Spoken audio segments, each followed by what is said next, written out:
and we need to await its outcome.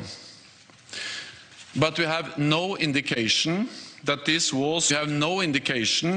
Russia is preparing offensive military actions against NATO. Our preliminary analysis suggests that the incident was likely caused by a Ukrainian air defense missile fired to defend Ukrainian territory against Russian cruise missile attacks. But let me be clear, this is not Ukraine's fault. Russia bears ultimate responsibility as it continues its illegal war against Ukraine. Today, NATO allies offered their deepest condolences on the tragic loss of life. They expressed their strong solidarity with our valued ally Poland, and made clear that we will continue to support Ukraine in its right to self-defense. Russia must stop this senseless war.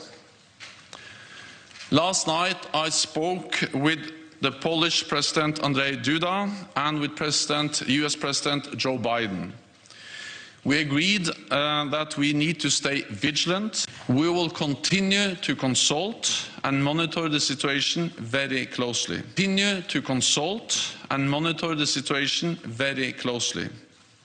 NATO stands united, and we will always do what is necessary to protect and defend all allies. And with that, I'm ready to take your question. What is necessary to protect and defend all allies? And with that, I'm ready to take your questions. We start with Polish radio, lady in grey at the back. Thank you, Anna. Beata Płomecka, Polish Radio, Public Broadcaster, Polskie Radio. Secretary General, what could be the outcome in concrete terms of today's meeting? Can we expect enhancing the Russian rockets striking Ukrainian cities, and there is a risk that such situation can happen again? Thank you very much. So in the meeting today, NATO allies expressed their strong solidarity with our ally Poland. They also expressed their deepest condolences for the tragic loss of life.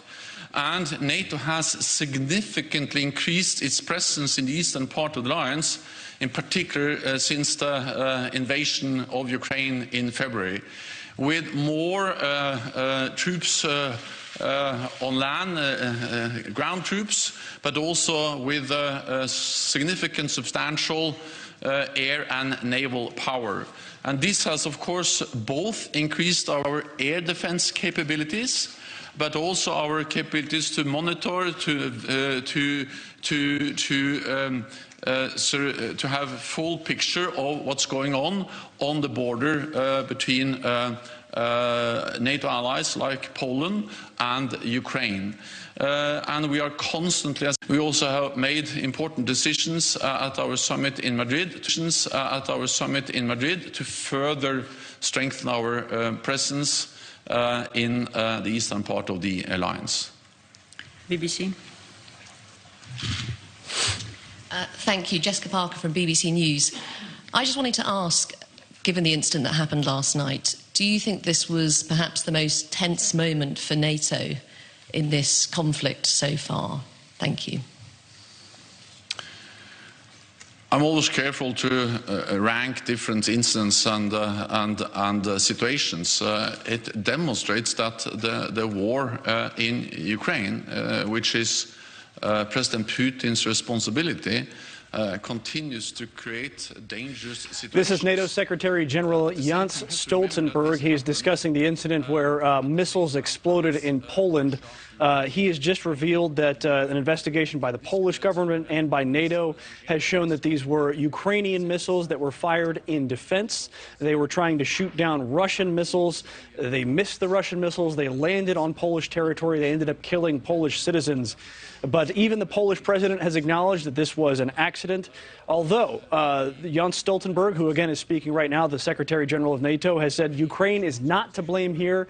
He blamed Russian aggression. He said that the United States and President Joe Biden, as well as Poland's president, are united in this, that Russia must stop this war, and that NATO is united supporting Poland, and that NATO has increased its presence on Poland's eastern border where it touches Ukraine.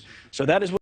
Thanks for watching. Go to newsnationnow.com to find NewsNation in your cable lineup. And don't forget to click the red subscribe button below to get more of NewsNation's fact-based, unbiased coverage.